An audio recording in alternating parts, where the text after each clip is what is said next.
देशाचे सर्वोच्च नेते आणि राष्ट्रवादी काँग्रेसचे अध्यक्ष शरद पवार आपल्यासोबत आहेत. साहेब, संपूर्ण लोकसभा निवडणुकांचा प्रचाराचा धुळा उडालेला आहे.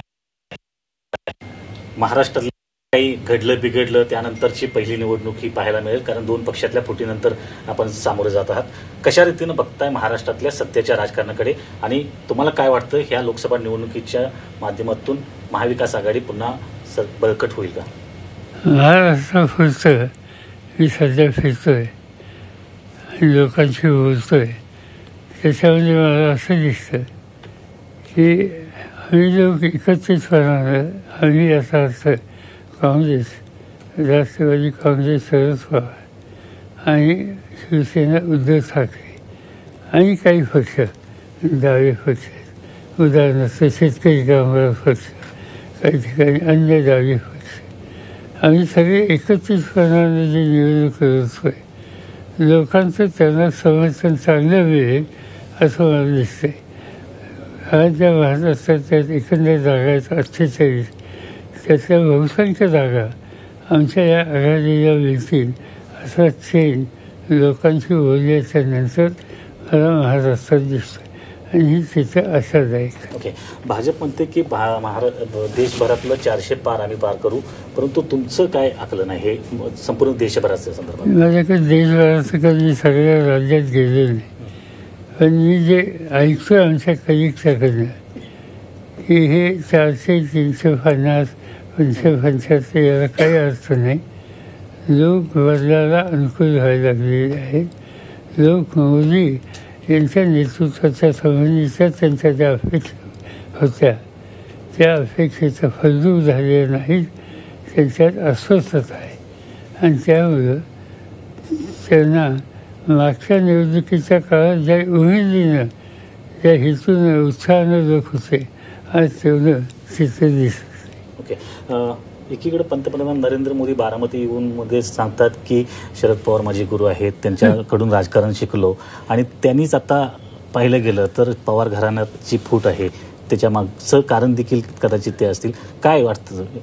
नाही, असं ह्याच्यात काही नवीन मला नाही, कारण तुम्ही सांगितलं की ते म्हणजे की माझे गुरु आहेत किंवा बौद्ध धरलं, या गोष्टी सोडा. पण हे ज्यावेळी बोलले त्यावेळेसची निवडणूक होती, त्या निवडणुकीत साक्षात बारामतीला येऊन त्यांनी माझ्यावर टीका केली होती. त्यामुळे त्याच्यात नवीन काय नाही. ओके, परंतु तुम्हाला गुरु मानतात याचा अर्थ नेमकी अशा प्रकारची काय मदत तुमच्याकडून त्यावेळी झाली होती की? गुरु काही खरं नसतं राजकारणात. एक गोष्ट खरी आहे की ते मुख्यमंत्री होते आणि त्या काळामध्ये आम्ही लोक केंद्र सरकारमध्ये होतो. केंद्र सरकारचं आमचं जे सरकार होतं ते काँग्रेस आणि मित्र पक्षांचं होतं. मी मित्र पक्षांचा प्रतिनिधी होतो, काँग्रेसचा नव्हतो. आणि त्या कालखंडामध्ये काही राज्यामध्ये भाजपची सत्ता होती. एखादी राष्ट्रीय पातळीची बैठक असेल आणि भाजपसह सगळ्या मुख्यमंत्र्यांना त्याच्यात निमंत्रण असेल, तर अशा वेळेला भाजपचे जे मुख्यमंत्री त्यांची त्या प्रसंगी वेगळी बैठक मोदी साहेब घ्यायची, तेही मुख्यमंत्री होते. आणि मग त्या भाजपच्या सगळ्या मुख्यमंत्र्यांच्या वतीनं ह्या बैठकीत ते त्यांची मतं मांडायची.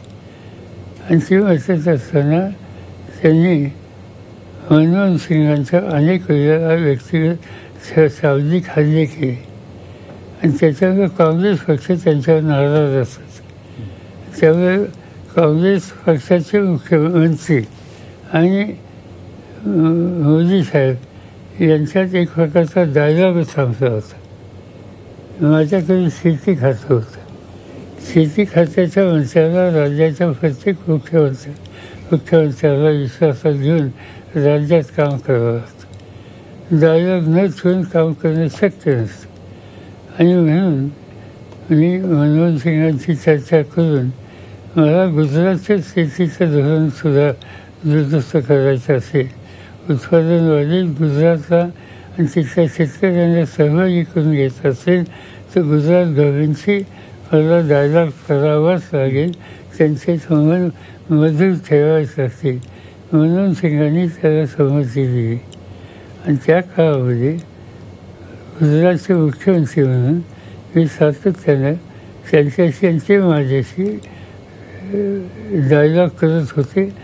दोघांचे एकमेकाचे प्रश्न असतील ते सोडवण्यासाठी दोघांचेही सहकार्य असतं. एवढंच नव्हे तर त्यांच्यावर गुजरातमध्ये जाऊन त्यांच्या काही कार्यक्रमांना सरकारी माझी उपस्थितीसुद्धा असायची आणि त्यामुळे आम्ही एक वेगळ्या प्रकारचे रिलेशनशिप एस्टॅब्लिश झाली होती आणि त्यामुळे ती कदाचित बोलली असती. पण ती दोघांची जबाबदारी होती. दोघांनी ती जबाबदारी पक्षी अमेरिकेत न आणता पार पाडलेली होती. ओके, तुम्ही सर्वोच्च नेते होता, कृषी मंत्री होता, त्यावेळी तुम्ही जी मदत केली, कारण त्यामध्ये कुठलंही राजकीय हित म्हणजे राजकीय दृष्टिकोन नव्हता किंवा राजकारण नव्हतं कुठल्याही प्रकारे, केवळ देशाचा विकास आणि हे बघितलं गेलं होतं. परंतु आत्ता तेच व्यक्ती जी ना तुम्ही इतकी सढळ हाताने मदत केली कुठलंही राजकारण न करता, तीच व्यक्ती मात्र आता जी तुम्ही मदत केली त्याची उपकाराची जाणीव ठेवत नाही असं वाटतं का? पहिल्यांदा असं की मी मदत केली हे अर्ध सत्य आहे. मी गुजरातच्या प्रश्नामध्ये त्यांच्यावर राहिलो, त्यांना सहकार्य केलं, ही गोष्ट खरी आहे. तसं केंद्र सरकारमध्ये शेतीची आम्ही जी धोरणं ठरवली त्या धोरणाला गुजरातही सहकार्य केलं. त्यामुळे हे सहकार्य दोन्ही बाजूंनी होतं, त्याच्यात हे नाही. आता तुम्ही काय प्रश्न विचारला, तुमचा प्रश्न हाच आहे ना? हो, की तुम्ही जशा प्रकारे मदत केली तशाच प्रकारची मदत तिने करणं अपेक्षित होतं, परंतु त्याच्या उलट होतंय की नाही. मी शेतीबद्दलचं काम करत होतो आणि ते राज्याचे मुख्यमंत्री होते. त्यावेळेला आम्ही ॲग्रिकल्चरच्या ज्या उत्पादन वाढीच्या पॉलिसीज केल्या होत्या त्याच्यात त्यांनी सहकार्य केलं. तिथं कुठं प्रश्न आलेला. आज पोझिशन त्यांची वेगळी आहे. ते देशाचे प्रधानमंत्री आहे. त्यांना एका डिरेक्शननी कदाचित देश न्यायचा असेल आणि त्या सगळ्या डिरेक्शनमध्ये एंटायर ऑपोजिशन हे त्यांना आढळतं आहे. त्यांनी काल भाषण कृत्य केली की देशाच्या विकासामध्ये ही भिंत आहे, वाव आहे, असं त्यांनी भाषण तयार केलं. हा त्यांचा ही विचारधारा आम्हाला मंजूर नाही, कारण देशाचं काम करत असताना सगळ्या गोष्टी सगळी धोरणं एकमेकाला सुचवत असते असं नव्हे. याचा अर्थ डेव्हलपमेंटच्या प्रोसेसमध्ये बाकीच्यांना न घेता किंवा त्यांना घेणं तेच प्रत्येकजण विरोधकच आहे असं समजणं हे शहाणपणाचं लक्षण नाही. आज मोदी साहेब जी काही भाषणं करत आहेत त्यांचं भाषण म्हणजे उद्या मोदींना पुन्हा प्रधानमंत्री असे समजू शकतो. आम्ही अनेकांची भाषणं यापूर्वी ऐकली की उद्या आमच्या हातात सत्ता आली तर मी हे करणार आहे, माझी ही पॉलिसी विद्यार्थ्याच्यासाठी, ही तरुणांच्यासाठी, ही महिलांच्यासाठी, ही मायनॉरिटीच्यासाठी, ही शेतकऱ्यांच्यासाठी, मजुरांच्या, या पद्धतीचं चित्र मांडणं हे अपेक्षित आहे. इथं ते करतच नाही. उद्याचा महाराष्ट्र, उद्याचा भारत कसा उभा करणार आहे याचा भाष्य करत नाही. ते फक्त काँग्रेसवर हल्ला करत आहे. काँग्रेसवर आज काँग्रेस सत्तेवर नाही आहे, आज तुम्हीच सत्तेवर आहात आणि त्यामुळे काँग्रेसवर त्याची टीका करण्याचं, काँग्रेसने किती जागा लढवल्या याची चिंता त्यांना करायची काय करा. आज एक मुख्यमंत्री एकनाथ शिंदे यांनी एक दावा केलेला आहे की उद्धव ठाकरे यांनी तुमच्याकडं काही माणसं पाठवली आणि स्वतः मुख्यमंत्री पदाचं नाव म्हणजे उद्धव ठाकरे यांचं नाव सुचवावं शरद पवार यांनी सांगण्यासाठी काही माणसं पाठवली, असा प्रकारचा दावा हा एकनाथ शिंदे यांनी केलेला आहे. काय खरं नाही. बैठक झाली, त्या बैठकीमध्ये चर्चा चालली होती. माझं मत असं होतं की हे राज्य चालवण्याच्यासाठी उद्धव ठाकरेंना संधी दिली, कारण स्वच्छ बहुमत नव्हतं. सगळ्यात जास्त खासदार यांच्याकडे होते, ठाकरे यांच्याकडे होते. शेवटी सरकार चालवायचं म्हणल्याच्या नंतर नेतृत्व करणाऱ्या व्यक्तीच्या मागे अधिक सदस्य असणं याची आवश्यकता असते आणि ते परिस्थिती पाहून मी स्वतः उद्धव ठाकरेंना आग्रह केला की तुम्हाला ही जबाबदारी घ्यायला लागेल. ते तयार नव्हते. बैठकीत त्यांचा हात मी धरला आणि असा विरोध केला की हे तयार आहे तुम्ही. त्यातनं त्यांची निवड झाली. त्याच्यात शिंदेच्या संबंधीची मला पूर्ण माहिती नव्हती. म्हणजे त्यांच्या प्रशासनात व्यक्ती म्हणून चांगले ग्रस्त हे माहीत होतं, पण ॲडमिनिस्ट्रेटिव्ह कपॅसिटी याच्याबद्दलची मला पूर्ण माहिती नव्हती. माझा समज असा होता की याच्यामध्ये या पक्षाचं नेतृत्व करणारी व्यक्ती आली तर स्टेबल गव्हर्नन्स आहे आणि म्हणून त्यांचा प्रस्ताव मी त्या ठिकाणी केला.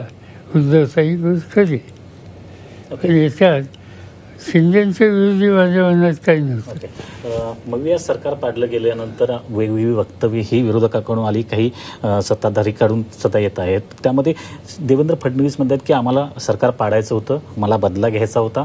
ही बदल्याची जी भावना आहे ते अलीकडच्या राजकारणामुळे वाढलेली आहे आणि सरकार हे बदल्यासाठी पाडलं गेलं का, काय वाटतं? असं की मला म्हणजे मी त्यांचा आभार आहे की त्यांनी खरं सांगितलं. त्यांनी 2 गोष्टी सांगितल्या. मी 2 पक्ष फोडले, 2 पक्ष फोडले आणि त्याच्याने तो बदला वगैरे वगैरे वगैरे. राजकारणामध्ये मतभिन्नता असते. पक्षांना विरोधसुद्धा कोणी करू शकतो, पण पक्ष फोडणे, लालूच देणे, काही देवाणघेवाण करून काही निर्णय करायला परिस्थिती निर्माण करणे, या गोष्टी सगळ्या लोकांच्या सगळ्या राजकारणात बसू शकत नाही. माझ्या दृष्टीनं त्यांनी 2 पक्ष फोडले हे सांगितलं, हे खरं झालं. त्यामुळे देवेंद्रांचा एक सोजल चेहरा आमच्या अंतर्मनात होता. त्याचा खरा चेहरा आम्हा लोकांच्या समोर आला. ओके, पक्ष तर फोडलाच, परंतु पवार घराणं देखील फोडलं गेलं. त्याबद्दल काय वाटतं? कारण ज्या प्रकारे इतके एक पवार घराणं म्हणजे महाराष्ट्रातलं सुसंस्कृत आणि अशा प्रकारचं असलेलं घराणं, सर्वत्र तुम्ही सणासमारंभाला एकत्र येणं आणि एक जो आपुलकी होती ती त्यामध्ये कटुता आलेली आता पाहायला मिळते. आणि त्या संदर्भात तुम्हाला काय? असं की राजकारणात वेगळी वस्तू प्रत्येकाला व्यक्त करायचा अधिकार आहे. आमच्या सरकारांच्या कुटुंबामध्ये वेगळी मतं आहेत. वेगळ्या मतानुसार वेगळे निकाल त्यांनी घेतले तर त्याच्यात माझ्या दृष्टीने तो त्यांचा अधिकार आहे.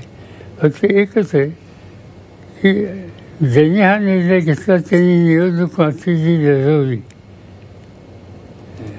ती निवडणूक मी म्हणतो त्या विचारानं त्या पक्षाच्या नावाने गेलं. अजित पवार आणि बाकीचे सहकारी जे गेले ते राष्ट्रवादीच्या नावाने निवडून आहे. ही निवडणूक भाजपच्या विरुद्ध आम्ही लढलो. आमचं जी लढाई निवडणूक झाली ही भाजपच्या विरुद्ध झाली आणि त्यांच्या विरुद्ध आम्ही यश करून आलो. आणि त्याच्यानंतर त्यांच्या विरोधानं ही भूमिका सुसंगत असं मला वाटत नाही, पण तो त्यांचा अधिकार आहे. त्याच्याबद्दल मला काही भाष्य करायचं. आतापर्यंत राजकीय या कारकिर्दीमध्ये तुम्ही कधी वैयक्तिक टीका किंवा खालच्या पातळीवर जाऊन कधी टीका केली नाही, परंतु सध्या अजित पवार मात्र तुमच्यावर वैयक्तिक टीका करून दिसतात. अगदी दाऊदपासून भूखंडाला श्रीखंड केलं, आम्ही काय बारामतीत केलंच का नाही का, म्हणजे अशा प्रकारचा एक जो वैयक्तिक टीका आहे. काय म्हणणं आहे की दाऊद काय आणि श्रीखंड काय याची चौकशी करतात ना. काय त्याला झाली 25 वर्ष हा आरोप केला. या 25 वर्षामध्ये काही तुला लक्षात नाही आलं असं काय आहे?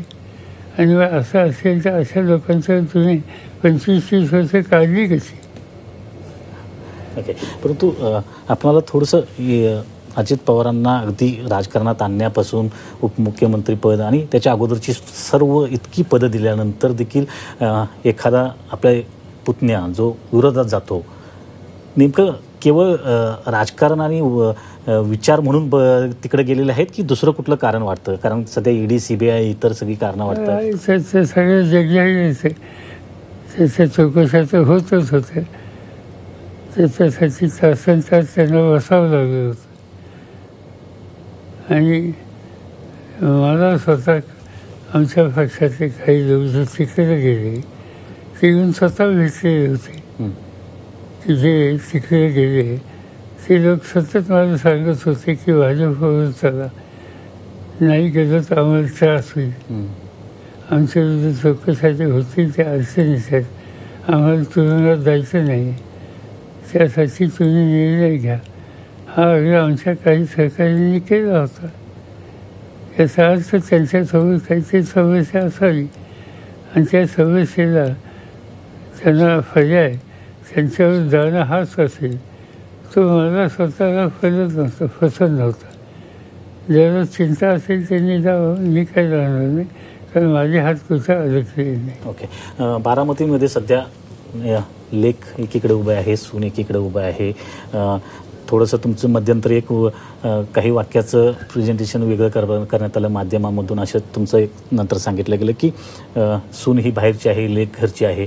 त्याबद्दल त्याचा मी खुलासा केला, त्याच्या पुन्हा बोलायचं काही कारण नाही. ओके. सध्या बारामतीच्या निवडणुकीकडे तुम्ही कशा पद्धतीने बघताय? मी महाराष्ट्रातल्या प्रत्येक निवडणुकीत जिथं आम्ही लढतोय आघाडी म्हणून, त्या प्रत्येक निवडणुकीत आम्ही गांभीर्याने घेतो. ओके. बारामतीची लढाई ही सध्या अवघड वाटते तुम्हाला?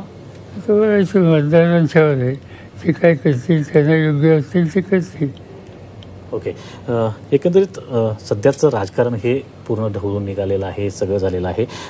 कधी कोणत्या बाजूला जाईल, कोण मित्राचा शत्रू होईल, शत्रूचा मित्र होईल, काय सांगता येत नाही. आगामी काळामध्ये देखील अशा प्रकारे जर अजित पवार तुमच्या बाजूला आले तर सामावून घेतलं जाईल? म्हणजे ज्योतिष आहेत काय, त्यांचं डायलॉग झालाय का? जर तरचा असा जर तर आम्ही उत्तर देत नसतो. तुमच्या डोक्यातल्या कल्पना माझ्या डोक्यात का घुसवतात?